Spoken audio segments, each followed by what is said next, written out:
男主是一个记者，他第一时间赶到了一个车祸现场，车上这一男一女不正是当地某高官和知名嫩模吗？大新闻啊！男主拿着手机一顿猛拍，然后第一时间写成报道发给了上司。正当他开车准备离开时，意外发生了。第二天，男主把车送到朋友的修车店，没想到朋友一看到车就说：“这绝对是他把车嘛。”于是男主又找到了警局的朋友，让他们帮忙查查这辆车以前的事故记录。小事一桩，朋友就把这事交代给实习生警察小伟了。结果出来后，男主惊讶地发现自己这台车不仅出过事故，还他妈是辆还魂车，还死在车上。车祸发生在9年前，司机当场死亡，而肇事者逃逸到现在还没被抓住。男主越看资料越觉得不对劲儿，直到翻到自己的名字，他这才恍然大悟，这场车祸正是自己9年前目击的那场。他作为目击者，当时录了口供。那天正好是报社庆功宴，男主吃完饭回家，半路上车子抛锚，又碰巧下起了大雨，只好躲在车里等雨停。忽然一声猛烈的撞击声传来，他赶紧拿着相机下车查看，一边跑一边拍照。这时肇事车辆已经逃走了，而被撞车上的一男一女伤势惨重。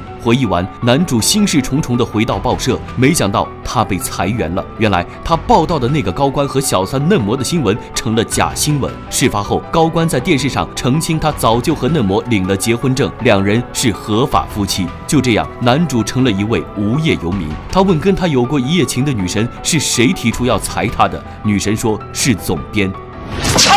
回到家后，男主翻出了9年前的相机，看当时拍下的车祸现场照片，画质十分感人。就在这时，男主发现原本连号的照片少了几张，这台相机当时应该只有他和总编碰过，难道总编和9年前的车祸案有关？他决定开始调查那起车祸。男主找女神帮忙，他们查出了当年那起车祸中受伤女的户籍地址，找了过去。邻居们说，受伤女已经很多年没有回来过了，只是定期会给家里寄点茶叶。巧的是，男主家里就是种茶的，是个行家。他一眼就认出这个茶叶价值不菲，而当地只有一个地方有卖这种茶叶。男主和女神来到茶叶店，果真遇到了过来买茶的受伤女。男主想跟受伤女聊聊9年前的车祸，受伤女却说当年是男朋友喝多了酒驾才导致的车祸，没什么好聊的。然而男主回去后翻看当时的验尸报告，男死者无酒精反应，说明受伤女在撒谎。就在这时，男主接到了受伤女的电话，受伤女希望他不要再继续调查这件事情了。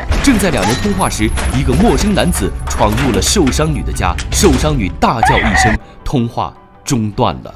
男主接到了受伤女的求救留言，他赶紧找到警局的朋友，让他帮忙定位一下受伤女的位置。同时他继续排查线索，没想到在当时拍的照片里的反光镜上，男主发现当时的肇事车是一辆宾士。根据模糊不清的车牌号，他大致推断出了几个号码，然后拜托警局实习生小伟帮他查一下车籍资料。结果出乎意料，其中一个车竟然是报社前总编。他记得他刚进报社的时候，前总编开的就是一辆宾士。这个前总编对男主有知遇之恩，算是将他领进门的师傅。正在他发愁要不要给前总编打电话时，修车行的朋友打来了电话，说是有重要的事情要跟他说，有关9年前的车祸案。难不成他也跟车祸案有关？男主来到了修车行，却发现前总编也在这儿。再一看，朋友竟然死了，怎么会这么巧？该不是你杀的吧？前总编解释说，我们很早就认识了，当年他跟我借车去把妹，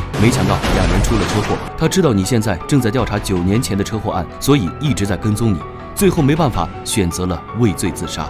眼看着线索断了，警局那边正好定位到了受伤女的位置，男主赶紧来到了受伤女所在的大楼。受伤女没找到，倒是碰巧发现帮忙查车籍资料的警察小伟住在这栋楼里。过后，他来到修车行朋友的店里吊唁他，却在墙上的照片上发现车祸那天正好是朋友向他老婆求婚的日子。一个人怎么可能同时出现在2个地方？所以只有一个可能，前总编在说谎。男主一路尾随前总编来到了女神家楼下，看着他俩在阳台上卿卿我我，也不知道男主此时是什么心情。等到前总编出来的时候，男主直接跳上了他的车，质问他为什么要说谎。前总编自知瞒不过去了，终于说了实话。原来那天是醉酒的前总编开车载着女神出了车祸。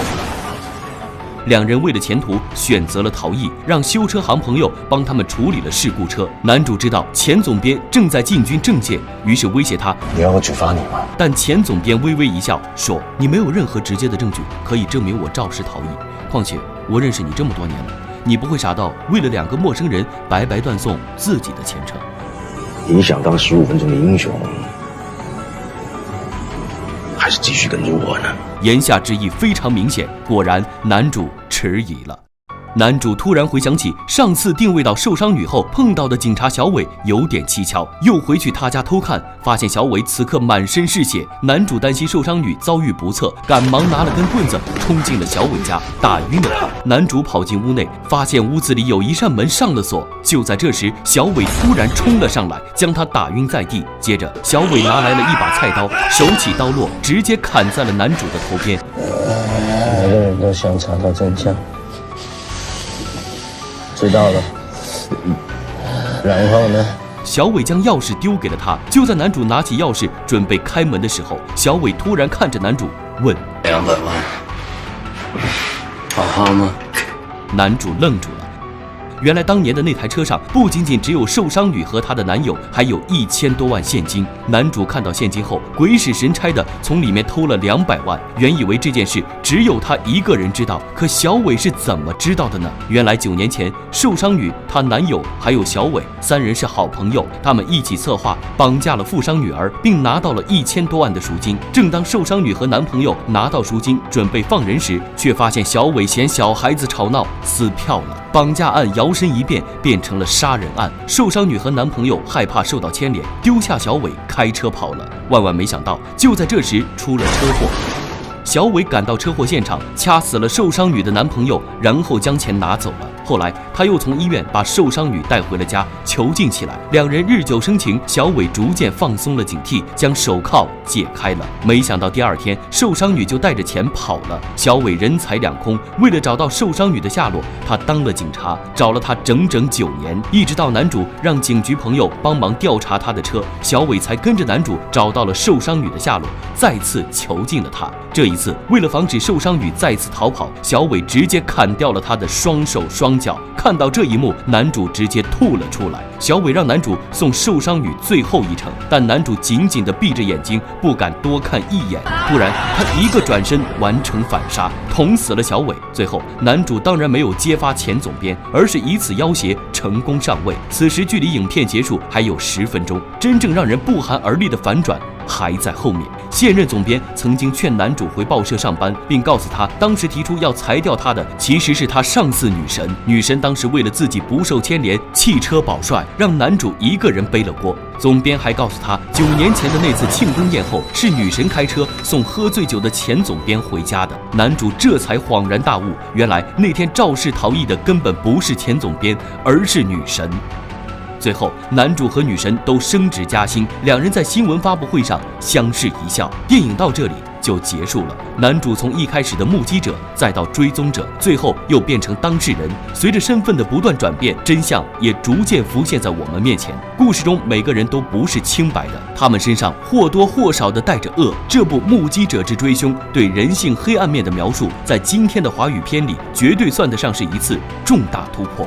好了，今天的节目就到这里，我是独立鱼，记得点赞关注，陪你看电影。